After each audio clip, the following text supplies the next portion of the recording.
Everyone, welcome back to my channel, and for today's video guys, andito po tayo sa isa sa mga best property right now na may offer ko. Actually, dito na po yung magiging entrance natin. This is a pre-selling gated community. And yan na po yung road going to Tagaytay. Actually, meron na dyong karatula going to Tagaytay. Then, malapit lang din siya sa highway, around 3 to 4 minutes. So, accessible siya. Concrete road po yan, barangay road. So, nagmotor tayo, pwede rin tayo magsasakyan. Very accessible. And then, at the end of this video, I will show you kung gaano siya ka-accessible. I will be driving from the highway going to this property. Ayan. Then I will also show you the drone shot of this property. So you will see it habang naglalakad tayo dito. So papasyal ko kayo dyan. So please watch the drone shot first. So 3, 2, 1. Here's that aerial shot.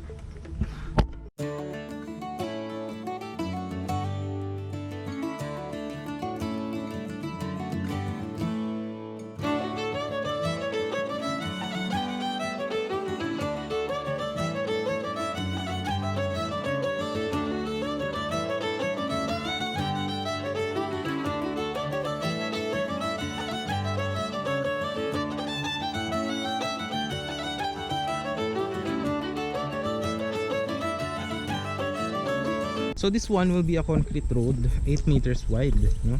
So punta tayo dun sa may property natin. Diyan, no? Ayan. So ito yung magagawan dyan ng mga perimeter fence, yan, sa property natin. Then ayan, no? Ito siya guys, so undergoing construction siya. So upon full construction ito is tiny house design po siya. And there will be parks and playground and lines for water and electricity. And tapos there will also be guardhouse right here. Then pasyal ko kayo sa mga, actually meron ditong view na yung Tagaytay Palace in the Sky. So kita dito. And here kapag mga 5-6 PM is naghahamog po dito. Right now is 12:45. 12:45. And hindi naman siya mainit. Hindi siya masakit sa balat. It's a perfect retirement house, I guess, or retirement lot, no? So this is a good investment. Actually this one, makita nyo dito yung tracing natin. So this will be a 10 meters concrete road, main road. Yan, from there, yan, up to there. Yan, 10 meters wide. There, tapos yan, perimeter fence yan, paikot ng property. So ikot tayo guys. Tapos yan, ile-level din yan yung mga lupa natin. Mataba actually lupa dito. So tara, let's go. Ayan yung mga equipment guys. Backhoe. Actually dito ay wala na available dito ng mga lots, no? Puro kasi yung mga available, no? Para makita nyo din. Bigat tong helmet. Siguro yan. Iwan ko muna dito. Sa may stick. Iwan natin dyan para dahil mabigatan. Ito eh. Iwan ko muna. KYT, not sponsored. Ayan. So tara, ito tayo guys. Ayan guys, ito yung weather vibes dito. Pag gabi dito guys, malamig. Ngayon kaya ako pawis kasi nagmotor lang ako, medyo mainit din. Mainit kasi makina ng motor. So ayan. Malapit tong property actually. Tapos ito yung 10 meters na road. Ayan. Tapos Palace in the Sky doon, yung view. Actually dito may available lots pa dyan eh, dito. Yan. Tapos around there yan, may mga available lots din dyan. Kita nyo naman na itong property, napakasariwa ng hangin. Ay doon sa mga iba pang available. Ay, para pala makita nyo muna ano ba itsura nitong property natin, kasi this one is a pre-selling one. So sample lang ko kayo ng mga drone shot ng mga finished constructed natin ng mga property. So I will show it on this video in 3, 2, 1. Here is the finished projects.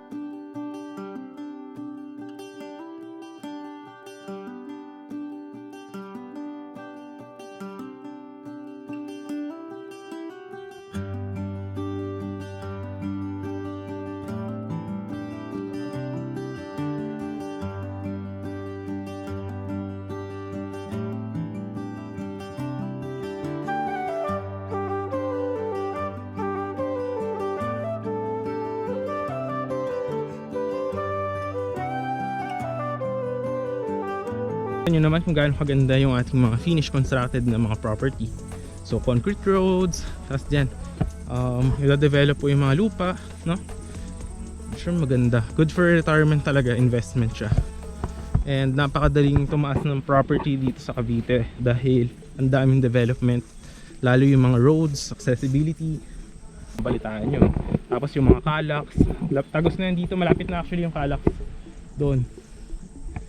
From the SLEX or South Luzon Expressway, Calax, diretso labas mo na Silang, which is Silang Cavite, very near to Tagaytay. Doon na yung Tagaytay eh. So yun, yun yung Palace in the Sky dito sa taas guys, makikita nyo. Tara, tayo. Medyo mainit na, tirik na yung araw. Alright, so yun, yun o, yun yung Palace in the Sky. Ayan, doon. Tapos ito, magiging concrete roads din po ito. Ayan. Actually meron na ditong mga tanda. Ito, kita nyo, pakita ko sa inyo. Ayan, ito yung magiging tanda. Ayan, yung stick na to up to here. Ayan, dito. Yan yung magiging mga concrete road up to there. Ayan. Kaso kasi nag-uulan ngayon kaya tumubo na yung mga damo. Pero may tracing na yung nakaraan. So guys, may mga available lots din tayo dito. Ayan. And there, may available lots din dyan. Actually highway na yan dyan eh. So lakad tayo dito para makita nyo din yung laki na itong property. Ito nyo naman yung drone shot nito. Actually malaki, malapad itong property natin na to. Ayan. Ito, tatanggalin to lahat ha pagka nag-develop, turn over sa inyo. Tanggalin po yan lahat. Alright, so galagala tayo guys.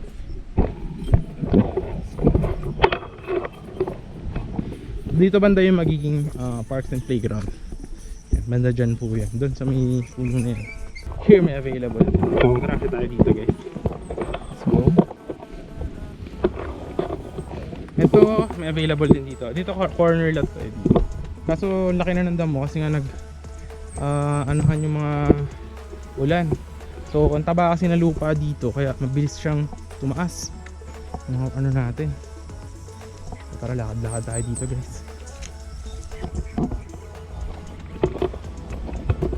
Ito magiging concrete road yan ito. Yan, up to there. Hindi lang kita, ayun ko kita sa camera pero yan, magkakaroon dyan ng roads. Tapos dyan, available din dito perimeter fence na yung sa likod niyan na ang height is around 2 meters. Actually ito, sakop pa rin yan ng property hanggang doon sa dulo.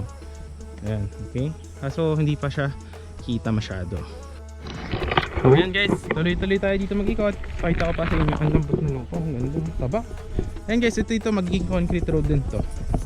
Ito ile-level pa to yung lupa. Kita nyo naman gaano sa kataas, di ba? So ayan, ito yung palatandaan yan, concrete road up to here. May stick dito eh. Ayun o, doon. So i-clear out din to. Actually clear out na to nun eh, kaso mataba kasi lupa dito. Mabilis tumubo yung mga taba. Pero once na mag ano na yan, mag construction ng concrete, hindi na siya matutubuan. Yan hanggang dyan yun guys oh. Tapos yan, syempre mababa siya, i-level din yan. Actually taas agad ng dami. So yan.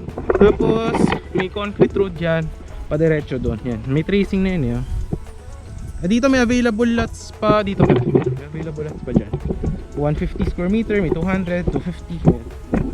Dito yung magaganda. Dito matalas-talas din oh. Tignan natin guys, para makita nyo din. Kita nyo na yung view. Kita nyo? Dito may available din dito guys, 150 square meters. Lakad pa tayo guys, let's go. Putin natin to. Malamig naman eh. Ayan guys, doon sa may dulo doon. Malaki to guys. Ayun na yung ano, actually Aguinaldo Highway. Ayun, yung meron kayo makita ng poste ng kuryente. Aguinaldo Highway. Ayan. Tapos dito yan yung concrete road ito. Yan up to there. Tapos yan, may mga available yan dyan. May mga available din dito. Yan. Pero alam ko nakita nyo naman sa drone shot kanina yung ano eh, yung labak na itong property. Magkakaroon din ng parks and playground dyan sa may tabi. Yan. So ang parks and playground dito is dalawa. So pwede rin siyang lagyan ng basketball court, no? Multi-purpose hall, yan. And many more. So gala-gala tayo dito guys hanggang sa dulo. Alright. Ikot tayo. Ito kasama rin. Actually may meron din mga available dito. And here, yan, meron din available. Kaso ano pa siya, Pre-selling pa kasi kaya lupa pala. Ang nagustuhan niyo yung ating property tour for today. Actually maganda, isa to sa mga advisable. Actually very near ka Tagaytay and accessible if you are from Manila kasi nga malapit na yung Calax dito, which is from the expressway to SLEX to Calax. Tapos to silang labas mo na dito Aguinaldo Highway. So napakalapit lang for retirement lot. Tapos yung mga establishments dito, mga mall, malapit din. Tapos may mga school, palengke, Tagaytay, lapit na. Swimming, marami ring mga resort na malapit, no? Tapos yun. Kung nagustuhan nyo guys, huwag nyo na makalimutan i-like yung ating video. Syempre, huwag mo kalimutan i-share to other people. And syempre, subscribe mo ating channel para sa mga next upcoming videos natin is always updated ka. Siguro guys, panoorin nyo naman ngayon yung ating motorcycle ride from the highway up to this property. Napakalapit sa Tagaytay. Actually ito Aguinaldo Highway. Ayan guys, is around 5 to 10 minutes Tagaytay na. So dito lang guys yung property. So pakita ko sa inyo. Around 3 minutes, no? Nandito na tayo sa property. Ayan. So very accessible and napakaganda ng location. Actually napaka-presko. So this is a pre-selling property po. So 1 PM right now, but kita nyo naman kung gaano kalamig. Alright, so yan guys. Dito tayo guys, kakaliwa tayo dito sa papunta sa property. But actually ito, ayan o, nakalagay dyan Tagaytay City, pagkakanan. So around, napakalapit actually sa Tagaytay. So dito lang siya guys, mga 2 minutes. Doon na tayo.